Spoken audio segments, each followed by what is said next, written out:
এখন আমরা পড়ব দর্পণের বক্রতা ব্যাসার্ধ এবং ফোকাস দৈর্ঘ্যের মধ্যে সম্পর্ক।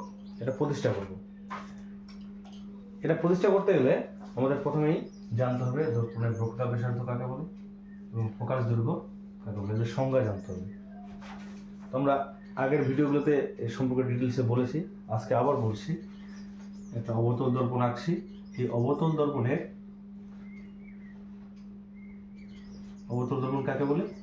যে দর্পণের অবতল পৃষ্ঠ অর্থাৎ ভিতরের পৃষ্ঠটা প্রতিফলক তল হিসেবে কাজ করে। এই দর্পণটা নিশ্চয়ই কোনো গোলকের অংশ। যে গোলকের অংশ তার কেন্দ্রকে বলে হচ্ছে বক্রতা কেন্দ্র সি। আর আমরা জানি গোলীয় দর্পণের যে প্রতিফলক তলের মধ্যবিন্দু তাকে বলে মেরু, যেটাকে পি দ্বারা প্রকাশ করা হয়। আর দর্পণের সমান্তরাল আলোরশ্মি উৎস, দর্পণের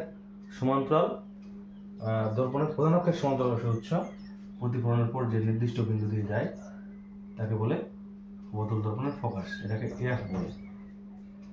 তো এখানে বক্রতা ব্যাসার্ধ কোনটা? বক্রতা ব্যাসার্ধ হচ্ছে সি থেকে পি এর যে দূরত্ব, অর্থাৎ কোনো গোলীয় দর্পণের মেরু এবং বক্রতা কেন্দ্রের মাঝের দৈর্ঘ্যকে বলে বক্রতা ব্যাসার্ধ। আর ফোকাস দৈর্ঘ্য কাকে বলে? ফোকাস, মুখ্য ফোকাস, দর্পণের মুখ্য ফোকাস এবং মেরুর মাঝে যে দূরত্ব, অর্থাৎ এটা হচ্ছে ফোকাস। বোঝা গেল? তাহলে আমরা আজকে জানবো এই যে আর এবং এফ এর মধ্যে সম্পর্ক, যেটা আমরা লিখে দিয়েছি এফ সমান r/2 হবে। তো এই দর্পণটার একটা নাম দেওয়া যাক, M1 PM2। তাহলে চিত্রের মধ্যে আমাদের কি আছে? চিত্রে M1 PM2 হলো অবতল দর্পণের প্রধান ছেদ, অবতল দর্পণের প্রধান ছেদ। তারপর হচ্ছে পি সমান পি বিন্দুটাকে বলে মেরু, দর্পণের মেরু। সি হচ্ছে বক্রতা কেন্দ্র, আর এফ হচ্ছে মুখ্য ফোকাস।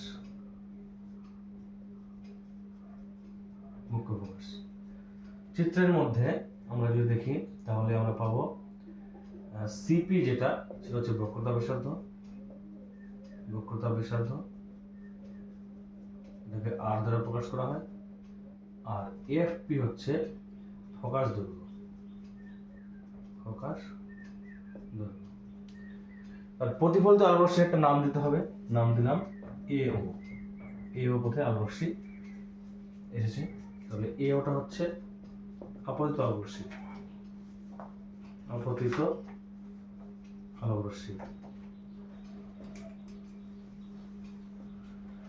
আর ও বি পথে চলে গেছে, ও বি হচ্ছে প্রতিফলিত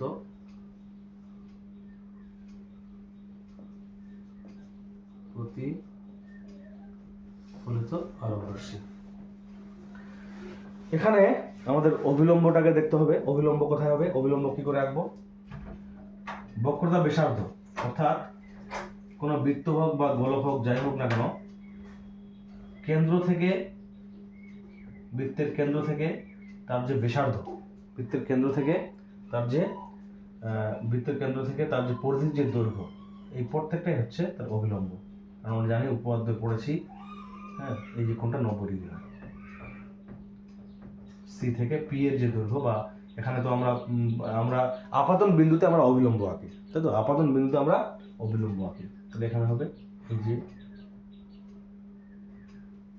ওসি, যেটা ওসি হবে অবিলম্ব। যখনই অবিলম্ব পাবো তখনই আমরা আপাতন কোণ এবং প্রতিসরণ কোণ পাবো। তাহলে এটা হচ্ছে আপাতন কোণ, এটা হচ্ছে প্রতিফলন কোণ। প্রতিসরণ কোণ নয়, প্রতিফলন কোণ। এখানে তো প্রতিফলন হচ্ছে, এটা আপতিত রশ্মি, এটা প্রতিসরিত রশ্মি, এটা হচ্ছে অভিলম্ব। তাহলে এইটুকু বোঝা গেল। তাহলে হচ্ছে M1 PM2 হচ্ছে অবতল দর্পণের একটা প্রধান ছেদ চিত্রের মধ্যে। পি হচ্ছে মেরু, সি হচ্ছে বক্রতা ব্যাসার্ধ, এফ হচ্ছে মুখ্য ফোকাস, আর সিপি হচ্ছে বক্রতা ব্যাসার্ধ, আর এফপি হচ্ছে ফোকাস দৈর্ঘ্য, যেটাকে এফ দ্বারা প্রকাশ করা হয়। বোঝা গেল? এরপরে আমরা কি দেখব, এখানে চিত্রের মধ্যে আমরা দেখতে পাবো দুইটা কোণ, সেটা হচ্ছে কি এ ও সি সমান সমান কোণ হচ্ছে বি ও সি। এটা হচ্ছে প্রতিফলনের সূত্র। যেহেতু প্রতিফলনের সূত্র কি হয়, আই সমান আর হয়, আমরা আগেই জেনেছি, তাই তো। আরেকটা কি জানবো, হচ্ছে সিপি আর এ ও সমান্তরাল, তার জন্য আরেকটা জিনিস জানবো, সেটা হচ্ছে আমরা জানবো হচ্ছে এখানে এ ও সি সমান সমান কোণ হচ্ছে এফ সিও। এটা হচ্ছে একান্তর কোণ। কারণ কি, যেহেতু এও সমান্তরাল সিপি এবং এখানে হচ্ছে একটা ভেদক আছে, ভেদক কোণটা সিও। বোঝা গেল? তাহলে এই দুটো থেকে আমরা কি বলতে পারবো, যেহেতু আই কোণের সঙ্গে আর সমান, আবার আই কোণের সঙ্গে এই কোণটা সমান, তাহলে এই কোণটা আর এই কোণটা সমান হবে। তাহলে অতএব দেখো এ ও সি সমান বি ও সি, আর এ ও সি সমান এফ সিও, তাহলে এই দুটো কোণ সমান হবে কিনা, বুঝতে পারছি সবাই? তাহলে বি ও সি সমান সমান হচ্ছে এফ সিও। তাহলে এই দুটো যদি সমান হয়, তাহলে এই যে ত্রিভুজটা ও সি এফ, এটা ত্রিভুজ, এই ত্রিভুজটা কেমন ত্রিভুজ? যে ত্রিভুজের দুইটা কোণ সমান সেটা কেমন ত্রিভুজ হয়? তাহলে আমরা বলতে পারবো অতএব ত্রিভুজ ও সি এফ একটি সমদ্বিবাহু ত্রিভুজ,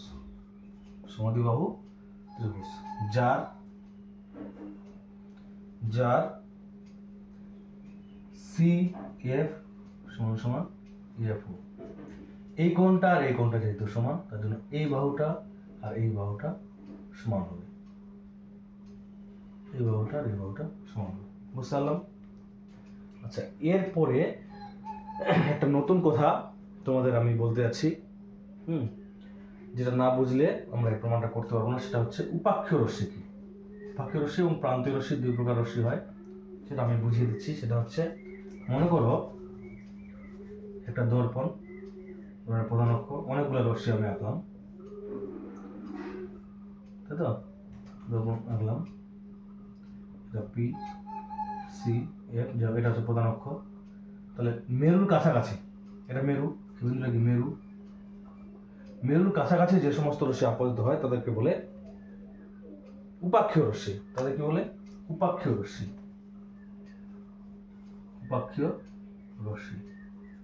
উপাক্ষীয় রশ্মি মেরুর কাছাকাছি। এই যে পি, এটা অনেক দূরে আছে, যদি এদিকে হতো, এখানে হতো, তাহলে সেটাকে বলে উপাক্ষীয় রশ্মি। আর যেগুলো প্রান্তিক দিয়ে, এটা প্রান্তিক রশ্মি।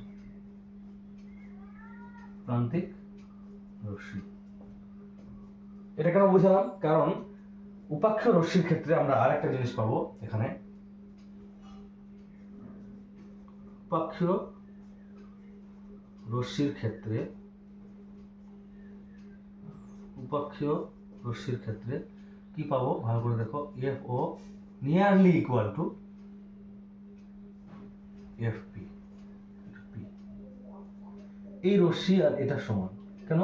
উপাক্ষীয় রশ্মি কাকে বলছে? যখন এও যে আপতিত রশ্মিটা, সেটা কি হবে, প্রধান অক্ষের খুব কাছাকাছি আসবে। প্রধান অক্ষর মানে এই যে আপতন বিন্দু, যেটা ও বিন্দুটা পি এর খুব কাছাকাছি হলে আমরা কি ভাবতে পারি, এটা সমান হতে পারে না? উপাক্ষীয় রশ্মির ক্ষেত্রে এটা হয়। তাহলে আমরা এবার এটাকে 1 নম্বর দিয়ে দিই, এটাকে 2 নম্বর দিই, তাহলে এই দুটো থেকে কি পাবো, এফ ও সমান সমান এফপি, আবার সিএফ সমান সমান এফ ও। তাহলে এফ ও এখানেও আছে, তাহলে বাকি এটা সমান হবে। তাহলে কি পাবো এখান থেকে, আমি এই জায়গায় করছি, সেটা হবে এখানে সিএফ সমান সমান এফপি। এইটুকু আমার কাছে ছিল। তাহলে আমরা উপাক্ষীয় রশ্মি জানলাম কি, যে প্রধান অক্ষের কাছাকাছি আপতিত রশ্মি, বা মেরুর খুব কাছাকাছি আপতিত রশ্মিকে কি বলে, উপাক্ষীয় রশ্মি বলে। উপাক্ষীয় রশ্মির ক্ষেত্রে আমরা এটা হচ্ছে নিয়ারলি ইকুয়াল টু, সেখান থেকে নিলাম। আমার আসল কাজ হয়ে গেছে, প্রমাণটা হয়ে যাবে এবার। তাহলে আমি এবার কি বলতে পারি, এবার বলতে পারি যে পুরা এখান থেকে নিলাম এটা, এখান থেকে এটা কত, অতএব সিপি সমান সমান কি বলতে পারি আমি, এটাকে এটা প্লাস এটা বলতে পারি, কি বলতে পারি সিএফ প্লাস এফপি বলতে পারি কিনা। আবার আমরা এর দৈর্ঘ্য জানি এফ, কিন্তু এটা জানি না, তাই তো। আর সিপি জানি কত, সিপি আরেকবার লিখে দিচ্ছি। তাহলে সি এফ আর এই দুটো তো সমান, এখানে প্রমাণ হয়েছে সিএফ সমান সমান এফপি, সিএফ সমান সমান এফপি। তাহলে সিএফ এর জায়গায় আমি এটা লিখতে পারি, তাহলে এফপি প্লাস এফপি, আবার সিপি সমান সমান কি হলো 2FP 2FP। এবার দেখবো এফপি মানে কত, এফপি মানে কত এফ, আর সিপি মানে কত আর, তাহলে আর সমান সমান 2F। এটা একটা প্রমাণ, এটাও আসতে পারে পরীক্ষায়। আর এফ সমান সমান এদিকে আসলে R/2। তো আমরা দেখে নিলাম অবতল দর্পণের বক্রতা ব্যাসার্ধ এবং ফোকাস দৈর্ঘ্য এফ এর মধ্যে সম্পর্ক প্রতিষ্ঠা। তাহলে সম্পর্কটা কি আসলো, আর সমান সমান 2F বা এফ সমান সমান R/2। এবার অনেক ক্ষেত্রে আর দিয়ে দিবে, বলবে যে কোনো দর্পণের বক্রতা ব্যাসার্ধ 20 সেমি, আর দিয়ে দিল 20 সেমি, তাহলে এফ কত বের করতে বলবে। তাহলে কি করে করবো, এফ সমান সমান 20/2 সমান সমান 10 সেমি। এটা হলো অঙ্কে শর্ট প্রশ্নটা প্রায় আসে। বা কখনো বলে দিবে যে কোনো দর্পণের এফ সমান সমান 5 সেমি, তাহলে আর সমান কত, তাহলে কত হবে, আর সমান 2F 2 × 5 মানে হচ্ছে 10 সেমি। তাহলে যদি বক্রতা ব্যাসার্ধ দেওয়া থাকে তাহলে আমরা ফোকাস দৈর্ঘ্য বের করতে পারবো, এবং ফোকাস দৈর্ঘ্য যদি দেওয়া থাকে তাহলে বক্রতা ব্যাসার্ধ বের করতে পারবো। তাহলে অবতল দর্পণের ক্ষেত্রে আমরা বক্রতা ব্যাসার্ধ এবং ফোকাস দৈর্ঘ্যের সম্পর্ক প্রতিষ্ঠা করলাম। এরপরে ভিডিও আমরা উত্তল দর্পণের ক্ষেত্রে এই সেম প্রমাণ আমরা দেখে নেব।